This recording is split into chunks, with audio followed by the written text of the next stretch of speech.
Hello, I'm Joel Blackford with Beth Kesed Sabbath Fellowship, and I'm asking you one more time what time it is on God's clock.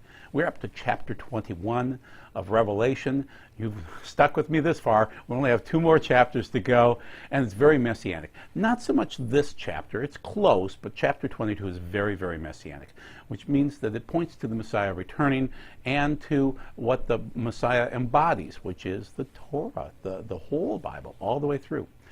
Okay, the sinless conditions of the Garden of Eden are restored as we move forward in 21-22. It is a time when the creation that has been groaning from the pains of childbirth will be set free from its bondage to decay, to enjoy the freedom of accompanying the glory that God's children will have. This is from Stern. And this is exactly what Paul is writing in Romans 8.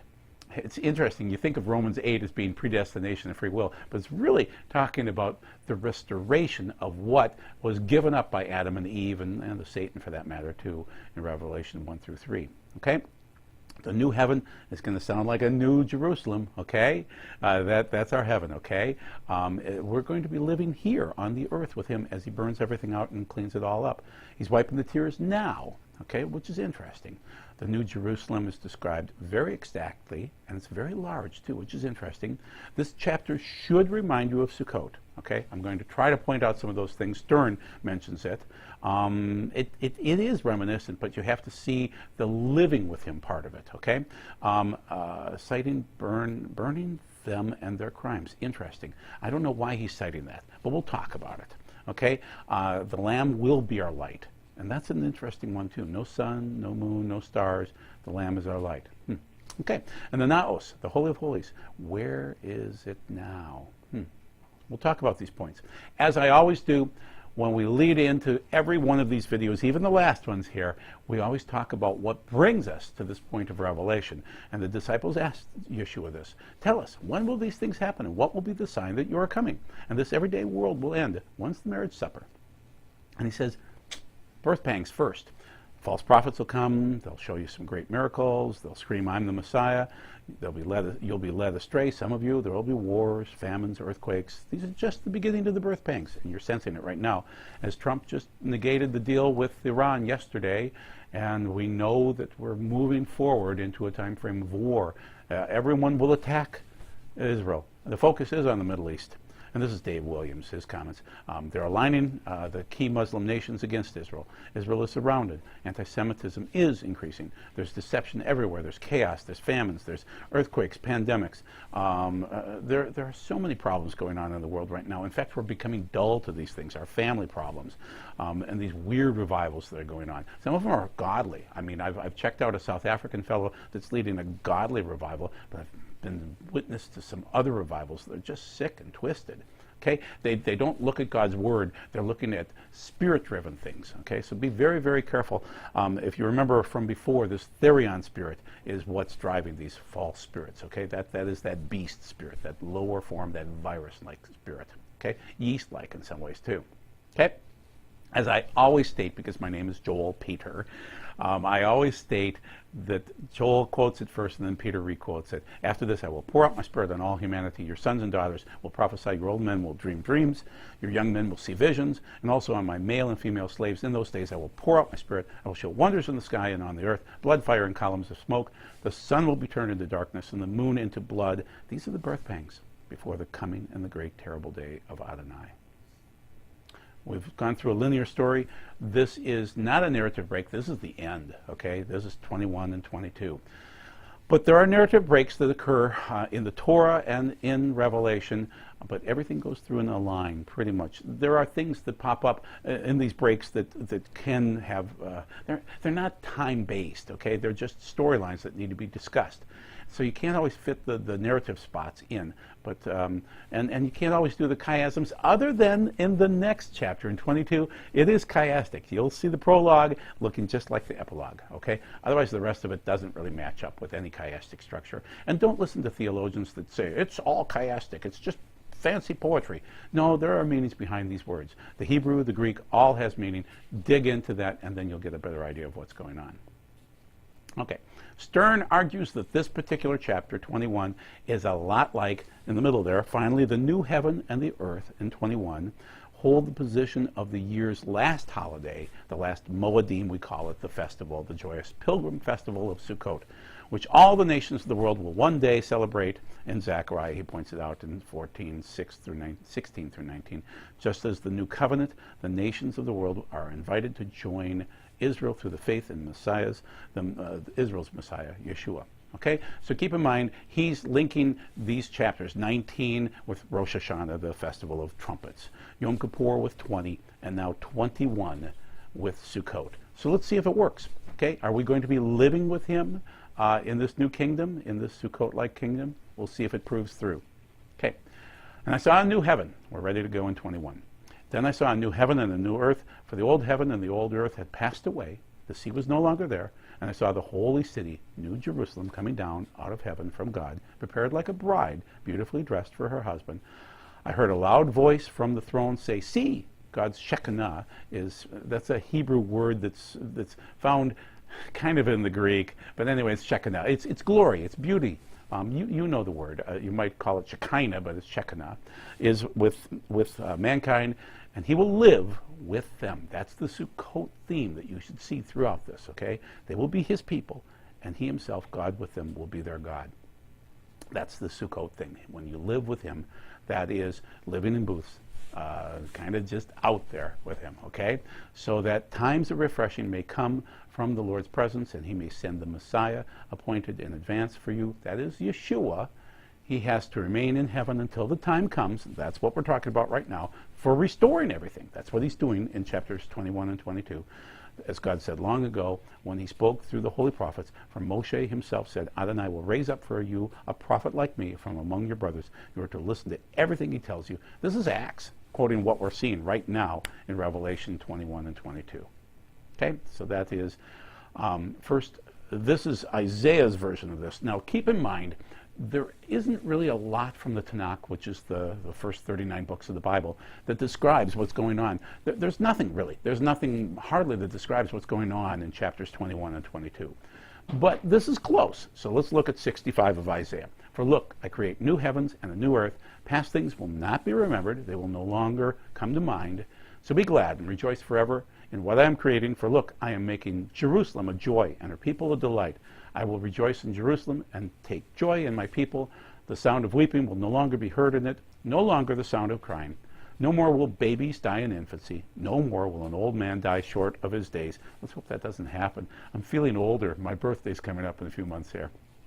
And so I will live a little bit longer, a long, long period of time, 1,000 years for sure, if you get through to that time frame. He who dies at 100 will be thought of as young, and less than 100 thought cursed. Okay. 66 talks about this in Isaiah. So let's see what Isaiah is mentioning here. Just as the new heavens and the new earth that I am making will continue in my presence, says Adonai, so will your descendants and your name continue every month on the new moon. That's Rosh Chodesh, okay? And that's a mitzvah. That's a good thing to keep every month based on the lunar cycle, not on the Gregorian calendar, okay? And every week on Shabbat, yes, that's Sabbath, okay? Everyone living will come to worship in my presence. That's a mitzvah again. That's a good thing to do, says Adonai. As they leave, they will look on the corpses of the people. This is the Gog-Magog war. They're looking out and seeing all the death out there. They'll look and see those people that rebelled against God, for the worm will never die, and their fire will never be quenched, for they will be abhorrent to all humanity. Okay? This is a connection between creation and judgment, and the new creation that's coming, but the judgment that occurs just before that. So they're always tied together. Just watch for that. Okay? He will wipe the tears. Why now? Why is he finally wiping the tears? I don't know. This just is what he states, okay? He will wipe away every tear from their eyes. There will no longer be any death. Remember, Yeshua wept at Lazarus' tomb, at Lazarus' tomb, okay? And there will no longer be any mourning, crying, or pain, because the old order has passed away. Then the one sitting on the throne said, look, I am making everything new. Also he said, write, these words are true and trustworthy. So everything's going to be redone. As Isaiah states, with wiping away the tears on the mountain, he will destroy the veil which covers the face of all the peoples. This veil enshrouds them, and you can't see the true Messiah. He will swallow up the death forever. Adonai Elohim will wipe away the tears from every face. He will remove all from the earth the disgrace his people suffer. For Adonai has spoken on that day, B'Yom Hahu. You've seen that a few times now. That is that day of God, okay? They will say, see, this is our God. We waited for him to save us. That's Yeshua. This is Adonai. We will put our hope in him. We are full of joy. So glad he saved us. He's Yeshua'd us. Yeshua means salvation in Hebrew. What about the rest of the dead? In Revelation 21, 6 through 8, he said to me, it is done.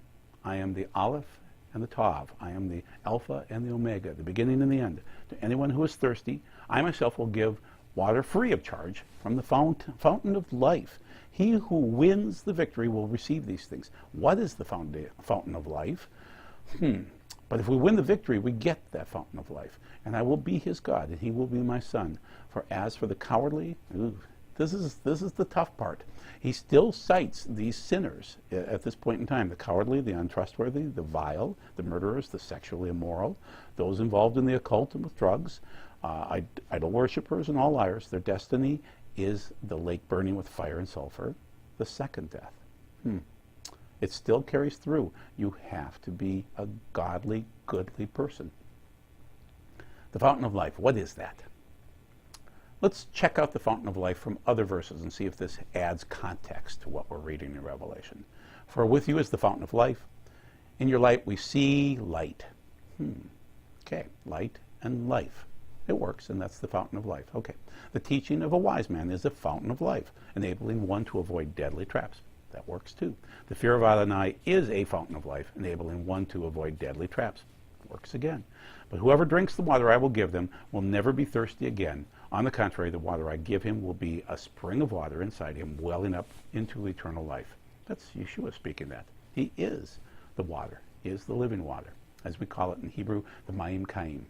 For the Lamb at the center of the throne will shepherd them, will lead them to springs of water, and God will wipe every tear from their eyes. That's from a long, long time ago in Revelation 7, verse 17. That fountain of life. We're back in chapter 21. One of the seven angels, having the seven bowls full of the seven last plagues, approached me and said, come, I will show you the bride, the wife of the Lamb. He carried me off in the Spirit to the top of the great high mountain and showed me the holy city, Jerusalem, coming down out of heaven from God. And it was the Shekinah of God, so that its brilliance was like that of a priceless jewel, like a crystal clear diamond. This is that restoration that we're talking about. This is that Sukkot theme. So we'll be living with him and seeing this recreation, this beautiful brilliance. And it seems amazing to get through the tough spots of Revelation and see this coming, but this will occur. Holy city, Jerusalem coming down. It's a Sukkot theme. So let's talk about Sukkot one more time so you can see what's going on. On the 15th day of the 7th month, when you have gathered the produce of the land, the harvest, you are to observe this festival, Sukkot, booths.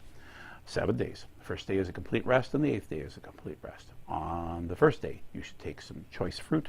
So let's grab the two things that we grab on Sukkot. The fruit, okay, which is like a lemon. It's an etrog, okay? And then this, which is the palm fronds, the thick branches, and river willows, and celebrate. You're celebrating before him. It doesn't say how to celebrate, but this is what you're doing during Sukkot, okay? And so you're waving this around, and you're enjoying fellowship, and you're literally living with him in booths, okay? So you're supposed to enjoy. And this will have greater meaning when we get to chapter 21 in history, so to speak, okay? You should celebrate, and you are to observe it as a feast to Adonai 7 days in the year. It's a permanent regulation. That means we do it now, and we'll do it then, but we'll understand it better then. Permanent regulation, generation after generation. Keep it in the 7th month. You are to live in Sukkot in these booths for 7 days. Every citizen of Israel is to live in a booth, so that the generation after generation you will know that I made the people of Israel live in booths, plural, when I brought them out of the land of Egypt. The first city that they stayed in, or the first place, was called Sukkot. I am Adonai your God. Thus Moses announced to the people of Israel the designated times, the Moedim, in this case a Moedi of Adonai, your festivals.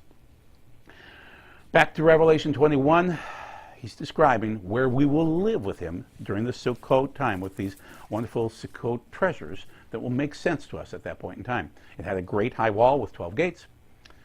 I don't know why he chose 12, but he did, because he did 24 elders just a few chapters ago. The gates were 12 angels inscribed on the gates with the names of 12 tribes, okay, of Israel, and 3 gates to the east, 3 gates to the north. Normally, it goes east and south and west and north. But for some odd reason, he does north second in this case. East is always first. There's no doubt about it.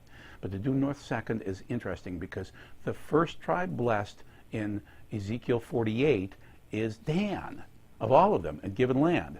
So it's interesting because that's the leader of the northern side. So north has a special place in the end, as even the north gets some light shining on it.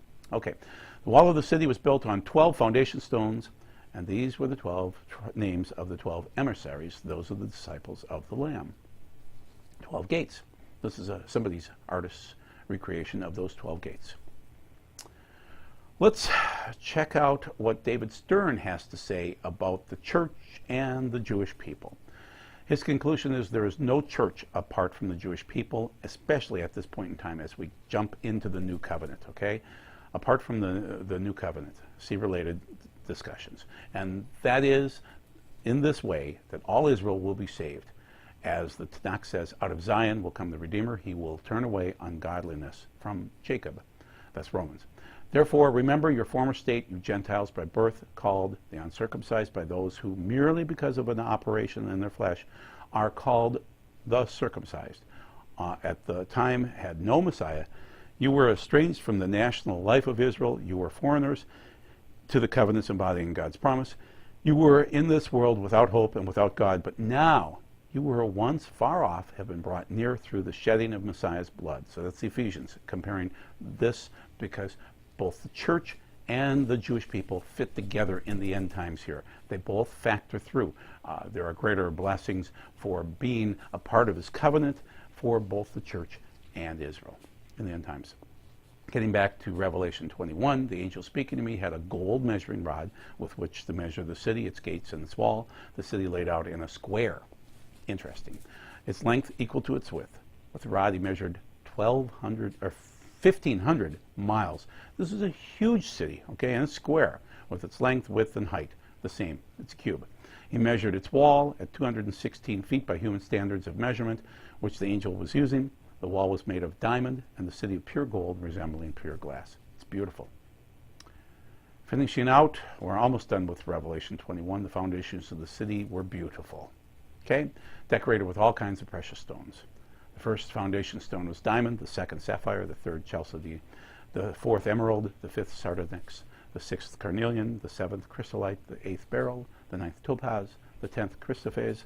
I don't know what these are. The 11th turquoise, we know that one, and the 12th amethyst. The 12 gates were 12 pearls. Each gate was made of a single pearl. The city's main street was pure gold and as transparent as glass. It's beautiful, obviously. I'm not showing you pictures of this because I don't even know how to describe this to you. It's just beautiful. There is no naos in the city. That means that that would be the Holy of Holies in this city. It's everywhere around us because as we read in Revelation 21, I saw no naos, the Holy of Holies in the city. For Adonai, God of heaven's armies, is its temple, its naos, as in the Lamb. The city had no need for the sun or the moon to shine in it because God's Shekinah gives its light, and its lamp is the Lamb. The nations will walk by its light, and the kings of the earth will bring their splendor into it. That's why. That's why the naos is everywhere. And that light is everywhere, as we don't need a sun or a moon anymore. Isaiah describes it this way: Arise, shine, Jerusalem, for your light has come, the glory of the Lord has risen over you. For although darkness covers the earth and thick darkness the peoples, on you Adonai will rise over you, and you will see his glory. Nations will go toward your light, and kings toward your shining splendor. Raise your eyes and look around. They are all assembling and coming to you. Your sons are coming from far off, your daughters being carried on their nurses' hips. Getting back to 21, the gates never close. They stay open all day because night will not exist there, and the honor and splendor of the nations will be brought to it. Nothing impure may enter it, nor anyone does shameful things or lies, or the ones who may enter. Only the ones who enter are the ones written into the Lamb's book of life, into the Word. It's all bittersweet. It's all bittersweet. Jerusalem, Jerusalem, the old Jerusalem, and we're looking at the new Jerusalem, but the old one, you killed the prophets, you stoned those that God sent to you. He'd love to gather us as a chicken, a hen gathers her chicks underneath her, but you refused. Look, God is abandoning Israel for the last 2,000 years, but he's going to regather it shortly. And Yeshua will return when we all say, blessed is he who comes in the name of the Lord. Or Baruch haba b'shem Adonai. He's restoring right now. You see what's occurring during this chapter. You see the Hayosod being restored, and that is Genesis 1 through 3. The focal point is a sacrifice that brings us back to that. We're waiting for the Lamb's marriage supper. Couple more statements before we leave, because we're going on to chapter 22, and we're just about done with all of this. The angel said to me, write, how blessed are those who have been invited to the wedding feast of the Lamb. Then he added, these are God's very words. I fell at his feet to worship him, but he's an angel, so he said, don't do that. I'm only a fellow servant with you and your brothers who have the testimony of Yeshua. Worship God, for the testimony of the Torah of Yeshua is the spirit of prophecy. Next I saw heaven opened, and before me was the white horse. He's returning here, faithful and true, and the righteousness that passes judgment and goes to battle. That's the end. That's the end of chapter 21. Thank you for enjoying this with me, and now we will move on to 22 and be done. Thank you.